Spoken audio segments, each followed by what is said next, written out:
Assalamualaikum warahmatullahi wabarakatuh. Salam guru penggerak, salam dan bahagia. Perkenalkan, nama saya Fauzia Harsha. Saya calon guru penggerak angkatan 9 dari Kabupaten Batubara, Sumatera Utara. Unit kerja SMA Swasta Mitra Inalum. Saya akan memaparkan kesimpulan dan refleksi pemikiran Ki Hajar Dewantara pada modul 11 koneksi antar materi. Dalam pendidikan, kita harus menuntun, bukan menuntut, yaitu memberikan kebebasan dan kemerdekaan murid untuk mendapatkan pendidikan dan belajar serta berekspresi sesuai kodrat alam dan zamannya.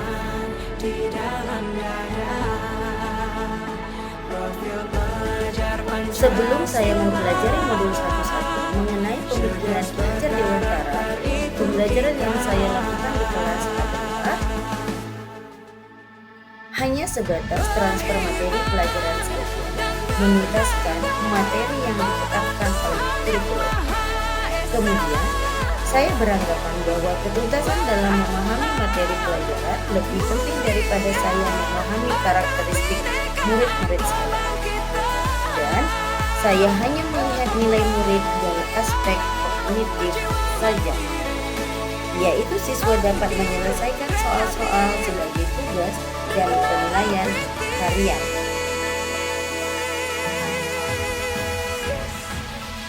Jika nilai siswa sudah mencapai KKM, maka saya anggap pembelajaran berhasil. Artinya, saya hanya menjadikan murid sebagai objek pembelajaran selama saya mengajar, sehingga pembelajaran hanya berpusat pada guru atau teacher center, yaitu guru punya kuasa penuh dalam pembelajaran. Murid hanya menerima ilmu dan saya membuat aturan sendiri dalam proses pembelajaran. Saya tidak mempedulikan apakah murid memahami atau tidak materi yang saya sampaikan. Tidak jarang, saya hanya meminta murid menghafal isi materi yang telah saya ajarkan. Dan saya kadang merasa gagal dan mengeluh jika banyak murid yang saat evaluasi tidak tuntas KKM.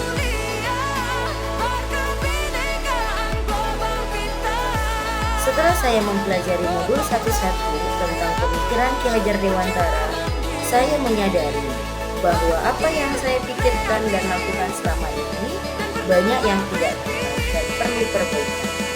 Seharusnya saya melakukan proses pembelajaran secara menyeluruh, bukan hanya kognitif, tetapi afektif, psikomotor, sosial, spiritual, itu harus saya kembangkan dari siswa-siswa saya. Lalu, murid saya jadikan sebagai subjek pembelajaran, bukan objek pembelajaran. Dan saya sebagai guru sebagai fasilitator pembelajaran. Lalu saya harus ikhlas, penuh kesabaran dan ketulusan hati dalam membimbing siswa-siswa saya. Serta saya harus mempelajari karakteristik murid dan murid saya diberikan kesempatan untuk tumbuh sesuai kodratnya, yaitu kodrat alam dan kodrat zaman. Artinya, siswa saya memiliki kebebasan berekspresi, memiliki kesempatan mengutarakan pendapat, dan berkreasi. Yang berubah dari perilaku saya setelah mempelajari modul 11 adalah pendidikan menuntun. Artinya bahwa murid bukan kertas kosong yang bisa sesuka hati dilukis dengan kehendak saya sebagai guru. Murid harus belajar dengan bakat dan minat, harus diberikan perhatian penuh, cinta dan kasih sayang dengan tulus ikhlas.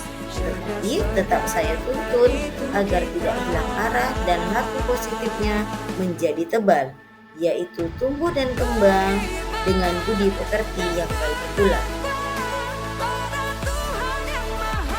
Lalu yang kedua, pendidikan memerdekakan, bahwa murid harus belajar dengan rasa bahagia dan tidak ada tekanan. Murid belajar dengan kemauannya. Saya sebagai guru menyajikan pembelajaran yang menyenangkan dengan model yang bervariasi dan media yang mendukung. membebaskan diri dalam belajar, dalam video dan foto yang Orang tuanya ini semuanya. saya mengharapkan siswa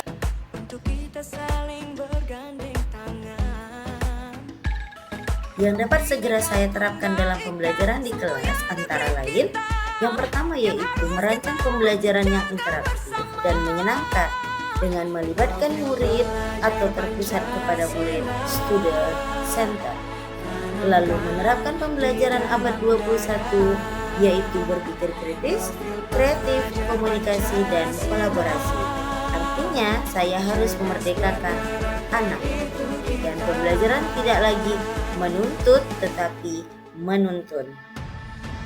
Siswa saya dalam melakukan praktikum itu bersemangat, mereka sesuai dengan kodrat alam dan zamannya, lalu mereka berpikir kritis, melakukan sesuai dengan kreativitasnya.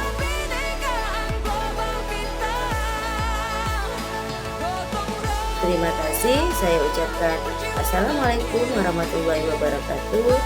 Semoga bermanfaat.